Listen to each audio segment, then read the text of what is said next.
The tallest building in the world by far is being built in Saudi Arabia. Jeff Bezos just dropped $79 million on another mansion. Governor Newsom just signed a package to address the housing crisis in LA. And Bad Bunny has signed a lease for the most expensive apartment in all of Manhattan. There are just way too many good headlines this past week. Let's dive into them. Now, this first story is crazy, you guys. Ken Griffin is buying up basically an entire island in Miami Beach, and his latest buy kind of doesn't make a whole lot of sense. Here we are talking about the exclusive Star Island. This is a man-made island neighborhood in Miami Beach. Only a handful of houses here, as you can see, and many of them are either owned or have been owned by celebrities over the years. The exact property we're talking about today is at 14 Star Island Drive, which is a 1-acre property on the northwest side of the island. We'll look at the photos here in a second, but first, just check out the price history on this lot. So in 2020, Ken Griffin bought this property for $24 million.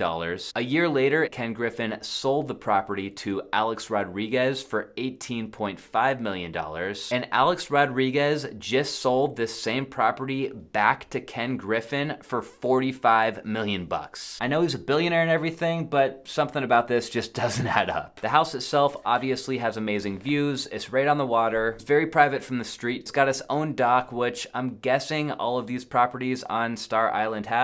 Otherwise, though, inside, the rest of the finishes are kind of dated, if you ask me. It is a clean and livable house, but in reality, this thing probably needs like a $10 or $15 million refresh to bring it up to more modern standards. It turns out the reason why Ken Griffin wanted this thing back, though, is he has been on a buying frenzy on Star Island. He spent hundreds of millions of dollars here, and he's now in total acquired lots 8, 9, 10, 11, 12, 13, and with this one, 14 Star Island Drive. So crazy story, right? It'll be interesting to see what he does with all of that land, but I'm sitting here editing this video and check this out. Ken Griffin is now in the process of building the most expensive home on earth, a $1 billion estate. This property is actually in Palm Beach, so yeah, not very far from the one that we're talking about today, but yeah, I'm gonna do some research and I'll put out a video on this story probably either Friday or Monday. Next up, we've got the world's tallest skyscraper, which has resumed construction in Saudi Arabia. This project has been on hold for the past 5 years or so. The building is called the Jeddah Tower. It was previously known as the Kingdom Tower. They started building this thing back in 2013. This project's claim to fame is that it is planned to be 1 kilometer in height, or 3,281 feet. That would make it the tallest building in the world by far, standing 180 meters or 600 feet taller than the Burj Khalifa in Dubai. It's located on the north side of Jeddah, Saudi Arabia, and it was actually designed by Adrian Smith, who's the same architect who designed the Burj Khalifa. Somewhere around early 2018, though, the project came to a somewhat mysterious halt. This had something to do with both funding and labor. Funding and labor issues, by the way, are pretty typical for a project or a skyscraper of this caliber, especially considering when the budgets for these things are well north of $1 billion.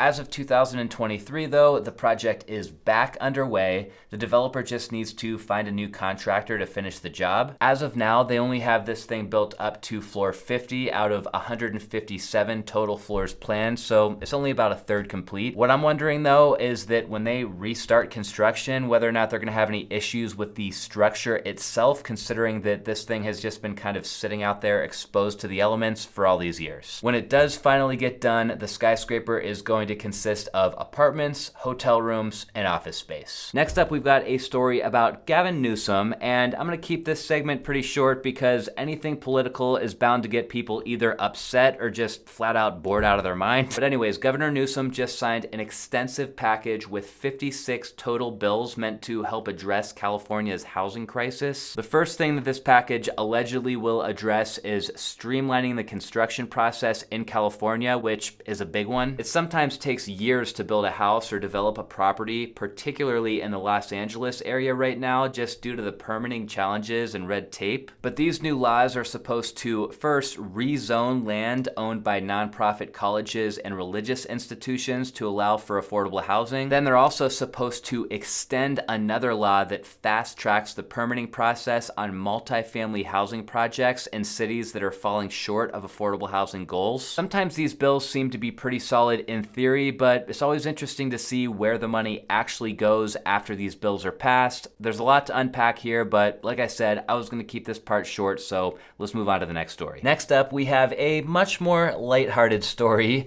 The artist Bad Bunny just rented out the most expensive apartment in Manhattan. He's paying $150,000 per month. Now, if you're living under a rock like me, you might not know anything about Bad Bunny. He's actually a Puerto Rican rapper and singer who is known as the king of Latin trap music. And his music career has definitely led him to the top of the charts. He has amassed a net worth of over $40 million as of the last report. Yahoo News shared that Bad Bunny's new apartment is located in the Chelsea neighborhood at 527 West 27th Street. Even though Bad Bunny just moved in, the unit is for sale right now as well, actually, with Ryan Serhant's team, so we do have access to some more info here. This place has 4 bedrooms, 5 baths, and about 4,500 square feet. Outside, the property has a private pool and some pretty solid views. The finishes inside are warm with floors that almost look like concrete. The kitchen has stainless steel countertops, which is unusual but very cool. The rest of the apartment has nice finishes, decent views, and overall feels pretty spacious for a New York City apartment. As somebody from Arizona, it always still blows my mind when I see the prices of real estate in Manhattan, whether it's for rent or for sale. I mean, I know it's all about the location out there, but it's really hard for me to imagine paying $150,000 per month for this exact apartment. I mean, this place in Phoenix would probably rent for like $5,000 per month at the most. Zooming back over to Miami Beach, Jeff Bezos just bought another mansion. He paid $79 million for this one. And this kind of continues an ongoing spending spree for Jeff. He spent about $150 million on homes around Florida over the past few years. One of those buys was when he dropped $68 million on a mansion over here by Miami Beach. Then fast forward to today, this $79 million buy was actually for the neighbor's house right next door. The home was built back in 2000. It has 7 bedrooms, 14 bathrooms, and almost 20,000 square feet of livable space. It's sitting on a massive waterfront lot. The grounds are super lush with meticulous landscaping. And inside, I'd consider this one to also have a bit of a dated look to it, just like Ken Griffin's, although it's still nice, and let's face it, this isn't my house, so it's really none of my business how it looks. I always find it fascinating seeing these billionaires lately who are buying up a bunch of properties that are like right next to each other. It makes me wonder if like 5 to 10 years down the road, we're gonna start seeing massive compounds being built by these guys that are just like 100,000 square feet after they've gone through the whole rezoning process and combined all of the lots. That's a wrap for today's episode. If you guys enjoyed the video, make sure to either hit the like button or leave a comment down below. I'll see you next time.